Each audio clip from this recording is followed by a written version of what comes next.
Info terbaru di ASN News soal terbongkarnya data non-ASN bodong.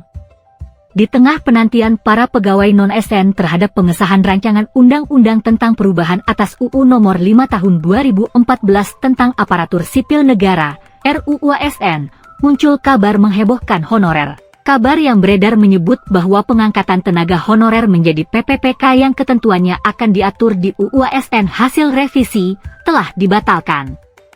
Rumors tersebut mencuat setelah terungkap dari 2,3 juta honorer, ternyata banyak yang masuk kategori honorer bodong alias honorer siluman. Anggota Komisi 2 DPR RI Mardani Alisera yang mengungkapkan mengenai temuan banyaknya honorer bodong, berdasar hasil pemeriksaan Badan Pengawasan Keuangan dan Pembangunan, BPKP. Proses pemeriksaan data honorer ini masih berjalan.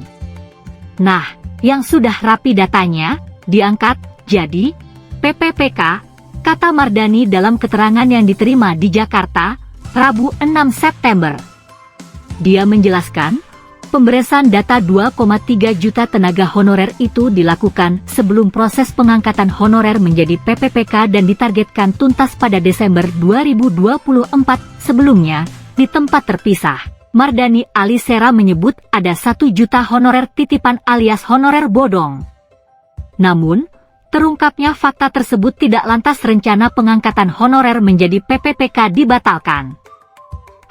Enggak ada itu pembatalan pengangkatan honorer menjadi PPPK, kata Mardani. Kasus honorer bodong juga sempat heboh saat pelaksanaan seleksi CPNS 2013 hingga 2014. Kepala Biro Hukum, Komunikasi dan Informasi Publik Kementerian Pendayagunaan Aparatur Negara dan Reformasi Birokrasi, PAN-RB, saat itu, Herman Suryatman menyebutkan, dari sekitar 210.000 peserta tes CPNS yang lulus, sekitar 30.000 diantaranya tidak bisa mengikuti proses pemberkasan di Badan Kepegawaian Negara, BKN. Sekitar 170.000 sudah pemberkasan oleh BKN, ujarnya, dikutip dari pemberitaan di situs resmi Kemenpan-RB berjudul Puluhan Ribu Honorer K2 Bodong Gigit Jari, tertanggal 8 Februari 2016. Dia menjelaskan, para peserta yang lulus tes, tetapi tidak dilakukan pemberkasan di BKN, karena mereka tidak memenuhi kriteria sebagai tenaga honorer K2. Kriteria dimaksud antara lain, sudah mengabdi minimal 1 tahun per Januari 2005, berusia sekurang-kurangnya 19 tahun dan setinggi-tingginya 46 tahun. Honorer K2 harus diangkat oleh pejabat yang berwenang dan bekerja di instansi pemerintah terus-menerus, serta pembiayaannya tidak ditanggung anggaran pendapatan dan belanja negara, APBN, dan anggaran pendapatan dan belanja daerah, APBD. Herman menjelaskan, pada 3 November 2013 sebanyak 605.179 tenaga honorer K2 mengikuti tes kompetensi dasar, TKD, dengan sistem lembar jawaban komputer, LJK. Karena tenaga honorer K2 ialah tenaga honorer yang sudah mengabdi paling tidak sejak 2004, yang notabene kebanyakan sudah berumur di atas 40 tahun, maka materi tesnya tidak sama dengan pelamar CPNS dari jalur regular, yang rata-rata masih belia. Tenaga honorer K2 saat itu mendapat prioritas untuk melamar PNS, kata Herman.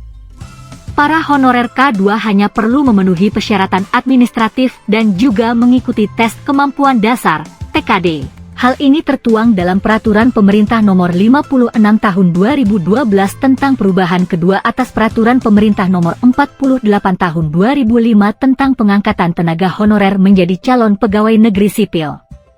Rupanya, hal itulah yang mendorong banyak orang yang mengaku-ngaku sebagai THK2, honorer K2, RED. Diungkapkan bahwa tidak sedikit yang mencoba peruntungan, mengakali panitia seleksi dan mendesak agar bisa diikutkan dalam tes. Ini terlihat pasca tes kemampuan dasar bagi para tenaga honorer K2. Dari sekitar 210.000 peserta yang lulus TKD, sekitar 30.000 diantaranya tidak memenuhi persyaratan atau bodong. Kedok mereka terbongkar setelah dilakukan verifikasi dan validasi kelengkapan administrasi, begitu kalimat yang dikutip dari situs resmi Kemenpan-RB. Kasus K2 bodong semakin banyak terungkap, terutama berdasarkan laporan-laporan dari masyarakat. Tim Penanganan Pengaduan Masyarakat Penerimaan CPNS 2013-2014 yang dibentuk Kemenpan RB menerima banyak laporan. Ada pengaduan pemalsuan data dalam penyelenggaraan tes CPNS kategori 2, tanggal SK pengangkatan dibuat pada hari libur, SK yang dibuat setelah tahun 2005 dan SK yang double. Sejumlah laporan itu mengindikasikan, tidak semua peserta tes THK 2 benar-benar merupakan tenaga honorer K2. Pantau info terbaru hanya di ASN News.